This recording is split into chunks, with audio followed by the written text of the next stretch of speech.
मसीह खुदावंद की सलामती आपके साथ हो। Good morning. मत्ती रसूल का अंजीली बयान उसका 5वां बाब और 5वीं आयत में यूं लिखा है, मुबारक हैं वो जो हलीम हैं क्योंकि वो ज़मीन के वारिस होंगे। आमीन। हलीम वो हैं जो बेचूं चरा अपने आप को खुदा के सुपुर्द कर देते हैं और सब आदमियों के साथ भी हमेशा हलीमी से पेश आते हैं। अगर कोई उन पर गुस्सा करता है या नाहक उनके खिलाफ बात करता है तो वो फौरन भड़क नहीं उठते बल्कि बर्दाश्त करते हैं। वो खामोश रहते हैं या नरम जवाब देते हैं। अगर दूसरे गर्म भी हों तो वो ठंडे रहते हैं और उनको अपने मिजाज पर पूरे तौर से काबू पाना होता है। हलीम वो हैं जो दूसरों को मुआफ करते हैं, वो किसी से भी बदला नहीं लेते। और बताया ये गया है कि ऐसे हलीम लोग जमीन पर भी मुबारक हैं। आमतौर पर उसको कमजोर तस्वर किया जाता है जो बदला नहीं लेता, उसको कमजोर तस्वर किया जाता है जो बर्दाश्त करता है। लेकिन किताब मुकद्दस बाइबल कहती है कि ऐसे शख्स जिनके अंदर हलीमी है और वो दूसरों को मुआफ करते हैं और बदला नहीं लेते, वो बाबरकत लोग हैं, वो मुबारक हैं।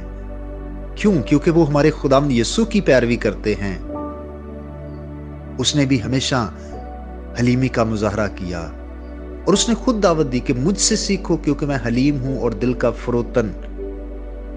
और जब हम हलीमी को इख्तियार करते हैं तो गोया हम अपने मुनज्जी खुदावंद यीशु मसीह की पैरवी कर रहे हैं। इसलिए हम मुबारक हैं क्योंकि हमारा दिल अपने मुनज्जी के साथ जुड़ जाता है और हम हर तरह के हालात में अपने खुदा के साथ मुतमिन और मसरूर रहते हैं। इसके साथ जो वादा है वो ये है कि वो जमीन के वारिस होंगे। इसका मतलब ये नहीं है कि हमेशा बहुत सारी जमीन उनके पास रहेगी या उन्हें कोई जमीन देकर फारग कर दिया जाएगा या कोई प्लाट खुदा उनके नाम कर देगा, बल्कि इसका मकसद ये है कि वो हमेशा की जिंदगी को पाएंगे। ये जिंदगी का वादा है। याद रखिए कि हलीम शख्स का जितना भी मजाक उड़ाया जाए, जितनी भी उसकी तजलील की जाए, तो भी उसमें दौलत, सेहत, तसल्ली और मुहाफसत को फरोग देने की खासियत होती है।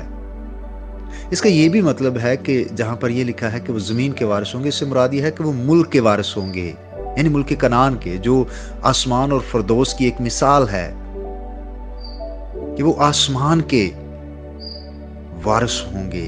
वो उस मुल्क के वारिस होंगे जो यीशु मसीह ने अपने लोगों के लिए तैयार किया है आसमान पर। इसलिए अगर आप उस जमीन को, उस जगह को और उस घर को जो अबदी घर है हासिल करना चाहते हैं तो निजात पाने के बाद जरूर है कि हलीमी के साथ अपनी जिंदगी को गुजारिए, क्योंकि मेरा और आपका मुनज्जी यीशु मसीह भी हलीम था। खुदा आपको बरकत दे। आइए हम दुआ करें। मेहरबान खुदा, मसीह के नाम से हम तेरा शुक्र अदा करते हैं, इकरार करते हैं कि इंसान होते हुए बारहा हमारे अंदर कई तरह का तकब्बर, गुरूर और घुमंड आ जाता है जो हमारी हलीमी को ख़त्म करता है। अब आप हमें हर रोज़ हलीम रहना सिखा, हम अपने आप को हर रोज़ तेरे ही सुपुर्द करने वाले हों। आज के दिन में मैं अपने इन तमाम भाई और बहनों के लिए जो इस पैगाम को सुन रहे, बरकत की दुआ मांगता हूँ। वो देश या परदेश जहाँ भी रह रहे हैं, खुदा उनकी हिफाजत करके उनको बरकत दे। और जो जिस्मानी तौर पर कमज़ोर हैं, बीमार हैं, अबलीस के बीमारियों के हाथों से दुख उठा रहे हैं, खुदा बाप उनको शिफा दे। जो मसाइल में हैं, मुश्किलात में हैं, उनकी मुश्किलात में उनकी मदद फरमा, तेरी आसमानी फेवर उनको हासिल हो जाए। और प्यारे बाप, अपने लोगों को काम काज में कसरत की बरकत अता कर। इन पर, इनके घरानों पर, इनके बाल बच्चों पर खुदा तेरी बरकत चाहता हूँ यीशु मसीह के नाम से, आमीन।